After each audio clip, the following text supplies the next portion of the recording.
Hello and welcome to this special YouTube video, this shot-by-shot discussion of The Forgotten Ones, directed by myself, Peter Anthony Fields, and written by my mom, Yvonne Fields Gould.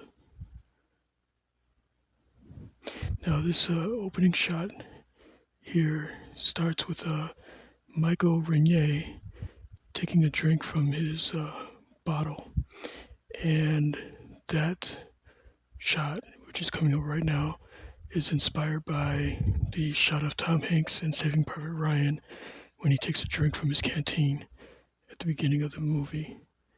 And it's just my way of saying, hello, Mr. Spielberg, thank you. A little, not an Easter egg, but a little bit of trivia there. And this flashback scene was done in one take, and it was ad-libbed by the actors. And so we move into a two-shot, then we turn to a one-shot of the father, and then we pan over for a two-shot of mother and son again. And then we push in for a one-shot of the protagonist. And so now we're back into the present day, and it's black and white. That first shot was full color. I mean, that first flashback was full color, and now we go back to black and white present.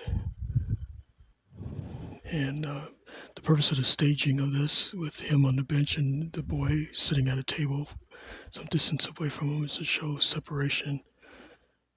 They're not connected. They're not on the same page, so to speak. And he tags after him. And in this one, I was inside of a trash can, and he just lifted the lid and reached over, and I had the apple in my hand, and he took it from my hand. And this is a high shot, a boom shot, really, where I go from a high angle down to a low angle as he bites the apple.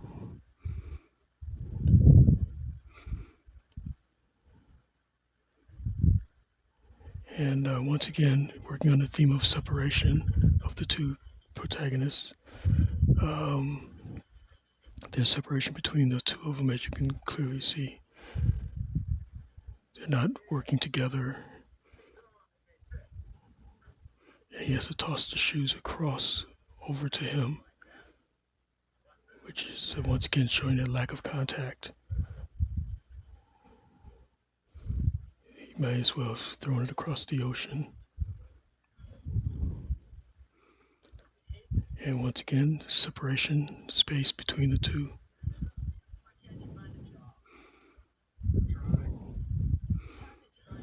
And the shot when he throws the bottle in the trash dumpster is a high angle. With me, I was perched at the edge of that dumpster, standing, and I squatted down for the boom down of the camera.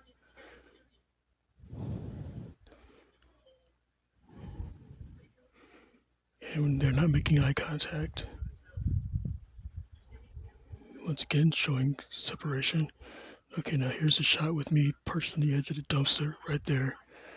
Then I squatted down, balancing to get this shot here.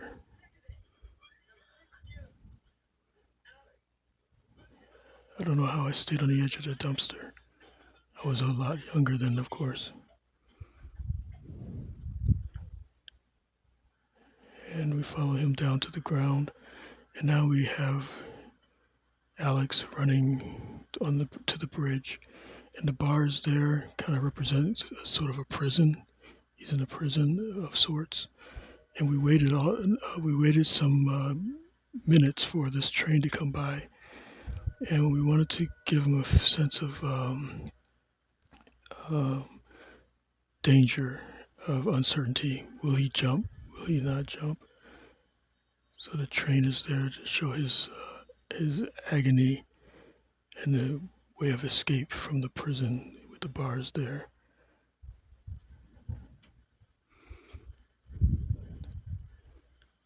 And we have the two other characters watching. And we let the train go by. I was waiting for the end of it. I couldn't tell when the end would come. And then there it was. And then we pull back. Once again showing the bars. And he's behind bars, so to speak. And then he runs back.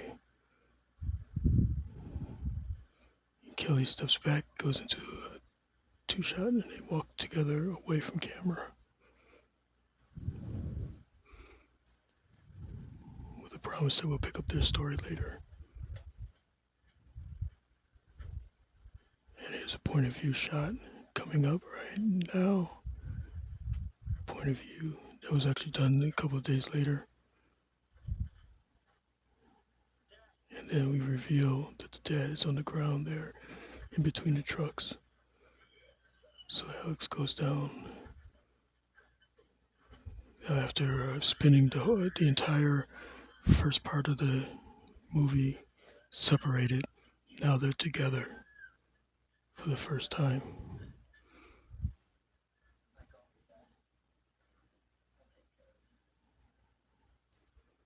And words of love and support and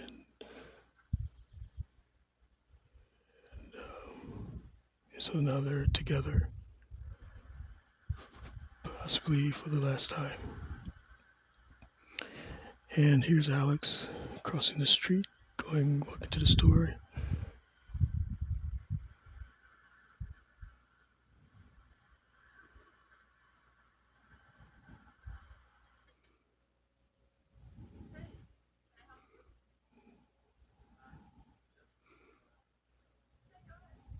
Here's Jacqueline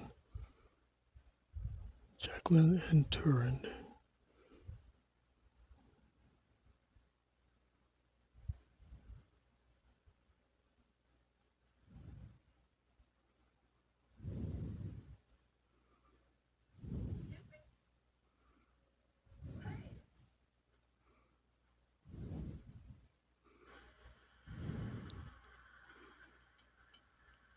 And he comes up and he hits his mark pretty well.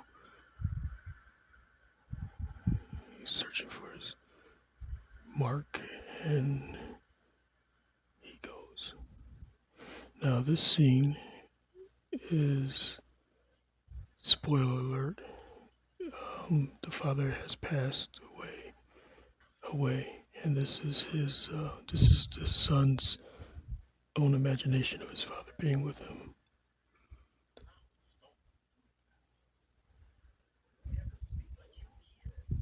And so this is the first scene with his father after he has passed.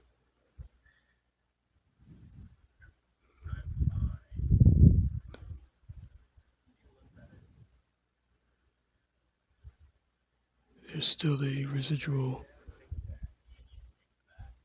of making a little bit of eye contact, not much, but just a little residual from what life was like for them when he was alive. But to hear he dares to look at him more directly because it's easier, because he's his imagination. You'll have to pardon my voice. I have Parkinson's voice this morning.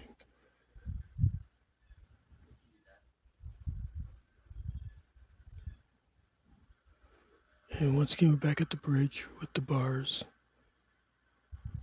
He's on the edge of the bars, possibly looking for an opening and escape.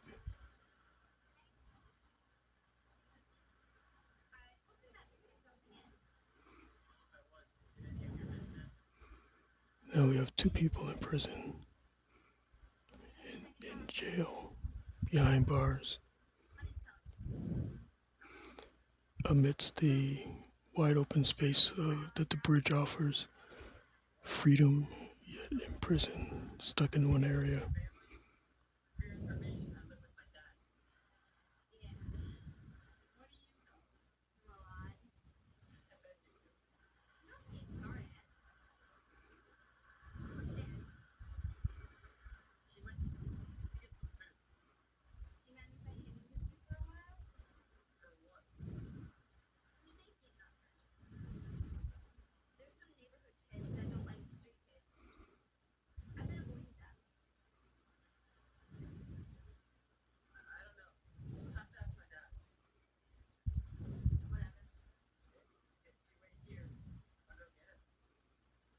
And this shot is one of my favorite shots. This is a bit of improv by Hunter. She sits down by the at the bars, and it was a nice touch. This is one of my favorite shots here. We start with a two shot. Well, we start with the one shot of Alex from the front. Now we have a two shot with father some distance away. Father approaches son. The two shot turns into a single shot, close shot.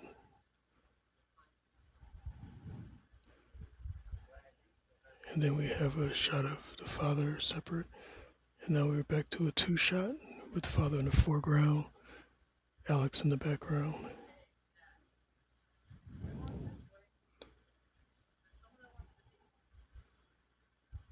And we get that space again, distance.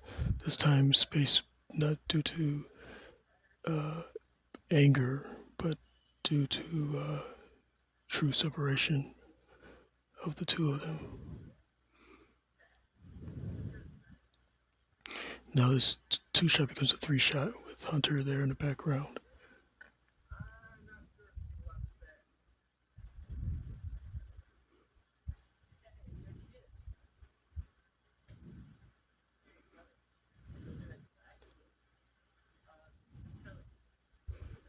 Now, this is tricky because the father wasn't there, so she was looking at no one. Kelly wasn't seeing anyone. That's why she's acting the way she is there, because she realizes Alex is a little delusional. But we keep the father in the picture because that's Alex's point of view, which switches to an odd moment where we see her looking at the father right here, but she doesn't see anything. And then the father looking at her, he doesn't exist there. And he walks on. Now the color has been brought down a little bit more on this flashback. So it's less color than what it was with the first flashback. So each flashback loses color.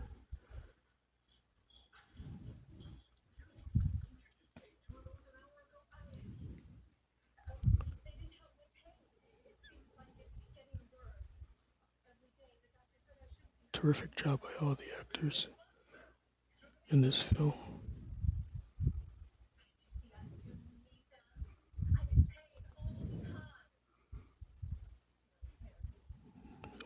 I wanted this high angle over the shoulder to Juliet because I wanted her to feel overwhelmed with people standing over her, looking down at her.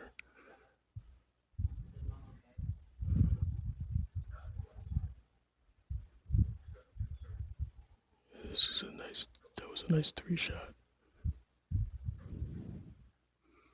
Back to a two shot with us seeing Juliet's expression.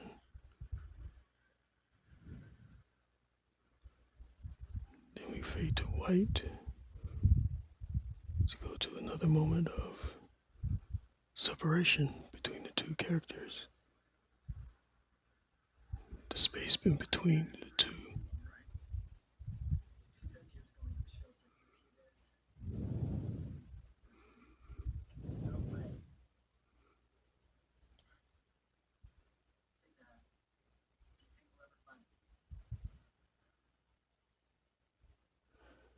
Okay, we're going to jump ahead here to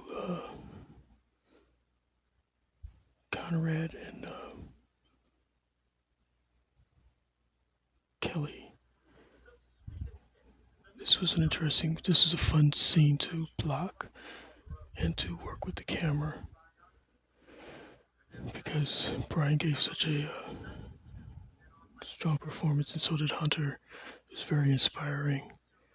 So the camera pans with his hand movement. It's like he brought the camera with him by sweeping his hand across. And she looks on admiringly. Now, once again,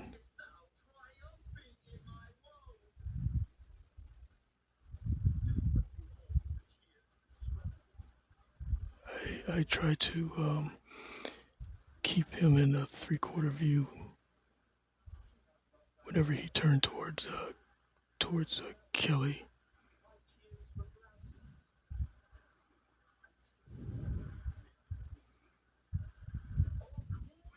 This was fun.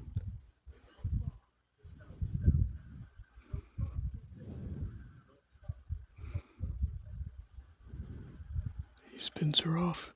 She sits down. Applause.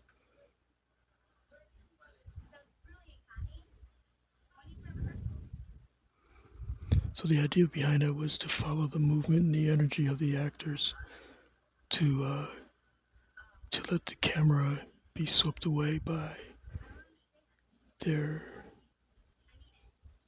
broad motions.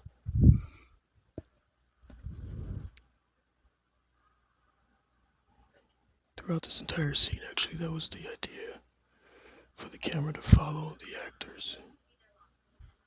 It's kind of like if they're in water and they're treading water and they're paddling and bringing water towards them and away from them. It's like the camera goes along on that journey, swirls around and gets caught in the vortex, gets pushed back by the hand, gets drawn in by the hand, and that's also true of the this upcoming taunting bullying scene when the bullies of the neighborhood taunt Conrad and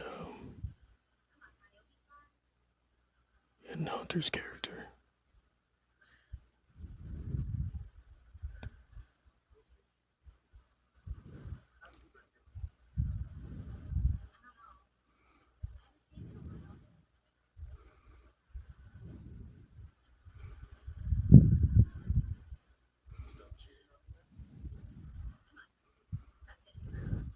And when you see this scene, we did it 2 times with the bullies taunting our two protagonists, and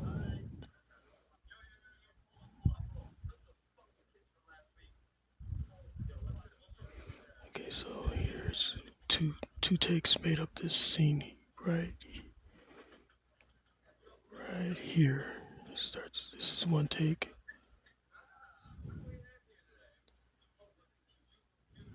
And then that's the other take. That's the B take. The first take is the A take. And once again, the camera is swept away by the motion.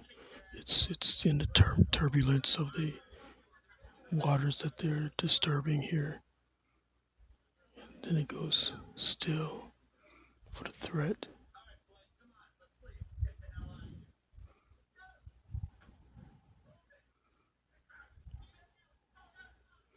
They did such a good job with that. So now we have the 2-shot plus the group in the beat in the background. Connie sets her down, then he moves forward, and it goes into a single shot of Kelly.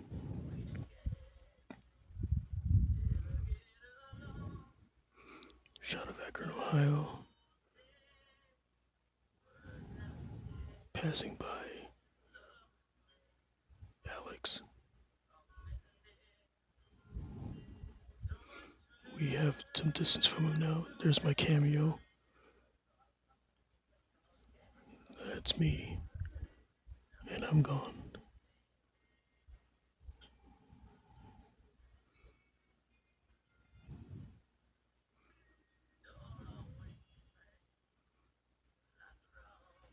So we're going to jump forward again.